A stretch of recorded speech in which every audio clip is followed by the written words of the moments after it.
He's heating up.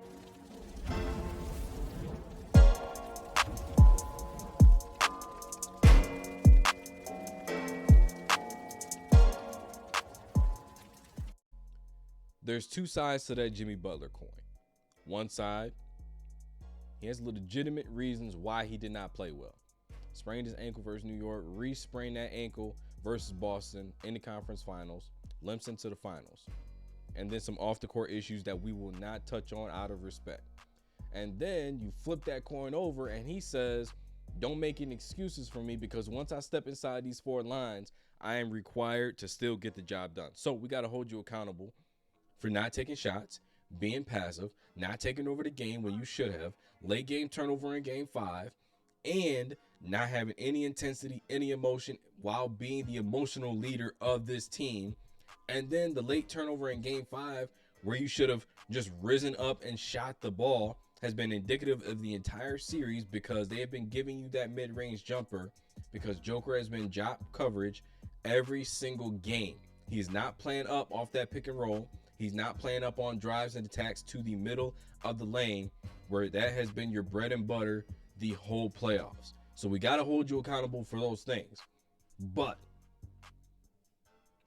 the odds for us to be in the playoffs, the odds for us to win a series, the odds for us to get to the conference finals, the odds for us to get to the NBA finals were not very good. And the fact that we are here is a testament to, yes, the Heat culture, yes, Jimmy Butler. Now, let's talk about the Miami Heat in this sense, okay? They have played 12 playoff series in the last 4 seasons. They have been favored to win 2 of those. Indiana Pacers in the bubble, the Atlanta Hawks in the first round last year. They are 8-4 in playoff series since Jimmy has gotten there. 8-4. They've beaten Milwaukee twice. They've beaten Boston twice. They have beaten the Philadelphia 76ers. They have beaten teams that they are not supposed to beat. Actually, they have beaten teams who were title favorites in those seasons to win it all. They beat title favorites, okay? And for everybody to be saying Jimmy's not built like that. Jimmy's not built for the moment. There is only one individual as an opponent that you can say has outscored, rebounded, assisted LeBron James in a playoff game. That is Jimmy Butler, on top of the fact that he was LeBron's primary defender in that game. So he gives you a 40-point triple-double, and he is your primary defender. He has to do that for approximately 46 to 48 minutes in an NBA Finals game. I don't care where you are.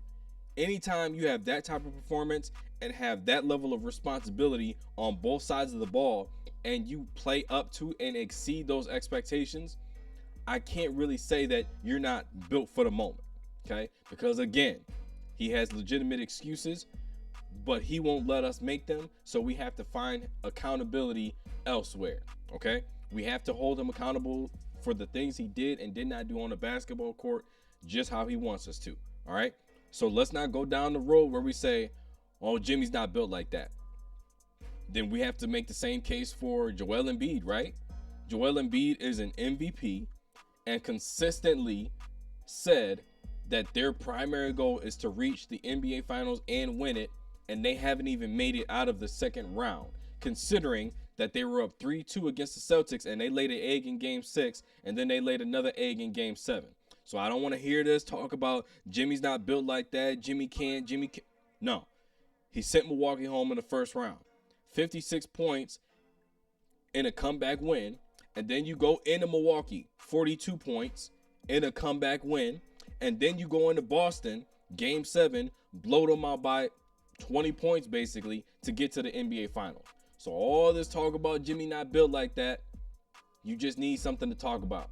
You don't want the guy that's not supposed to be there to keep getting there over and over and over again past the guys that you were picked to win the NBA Finals. So that's a bad look for the league. So they got to make sure everybody understands that Jimmy not like that. Now, let's talk about Denver Nuggets. The Denver Nuggets are the best team in the playoffs, and it's not really close. You have the best player in the league, okay? As it stands right now, Nikola Jokic is the best player in the world.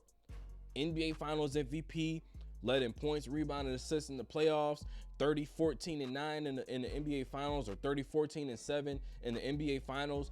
Got the Finals MVP, won in convincing fashion, 4-1. You go through Kat and Rudy Gobert. You go through KD, Booker, DeAndre Ayton. Then you go through LeBron and AD, and then you have to deal with Bam Adebayo defensively in the NBA Finals. That's not an easy task. It's not an easy road, and you dominate it. So right now, Nikola Jokic is the best player in the world. Jamal Murray, the case can be made for top 5. I'm still going with, Dame, Steph, Kyrie as, my 3 favorites at that point guard position. Jamal Murray can make a case where you put him on the floor with any of those guys, De'Aaron Fox, you put him on the court with any of those guys, he's going to hold his own and still put up some decent numbers. He ran roughshod over the Lakers. He slowed down in the finals because he was being guarded by Jimmy Butler, made the right plays. First 4 games of the series, 10 assists in each of those games. Game 4, game 3, I think it was, no turnovers, 10 plus assists. He played the point guard position like the point guard position is meant to be played. Michael Porter Jr. struggled most of the series, came up big in game 5. Aaron Gordon, Bruce Brown came up big when they were needed to. Brown came off the bench, did what he was supposed to do. Rookie coming in, still trying to figure things out, but he made plays. Denver Nuggets had the best team in the playoffs, and they had a very, very good coach in Mike Malone, who knew what buttons to push, how to keep his guys locked in, and focused on the task at hand. They got it done. The conversation about Nikola Jokic and Joel Embiid is dead. It is absolutely dead. Okay? There's no confusion about who the better player is. Okay? There's no confusion about who has the better skill set, who can do this, who can do that. Joker was playing the post, the mid-range, and the outside at one of the most efficient levels we've ever seen from a center. He was a 30-point per game scorer, 14 rebounds, and he still had to put up 7 to 10 assists every single game because that is the way they play basketball. Attitude reflects leadership. Nobody cares who scores. They don't care who gets the ball. They don't care who gets the assist. They don't care who gets the points. They care about the dub. And Nikola Jokic is the one that epitomizes that mentality. Now let's look at the Philadelphia 76ers side. You have Embiid, you have Maxey, you have Harden, you have Harris, you have, PJ Tucker, you have Doc Rivers at the helm, you have DeAnthony Melton, and you can't get out of the second round. You lose to the Hawks, you lose to the Raptors, you lose to the Heat, you lose to the Celtics multiple times, but you're the process. You're the runner-up MVP. You're the runner-up MVP. You're the MVP, and you still can't get out of the second round. They add another MVP in James Harden, and you're still struggling to get to just the conference finals, and there's NBA finals implications placed on your team every single season. There's NBA championship level expectations for your team, and you can't get out of the second round. But you're hailed as one of the most talented big men, one of the most dominant players in the league, one of the most dominant scorers in the league.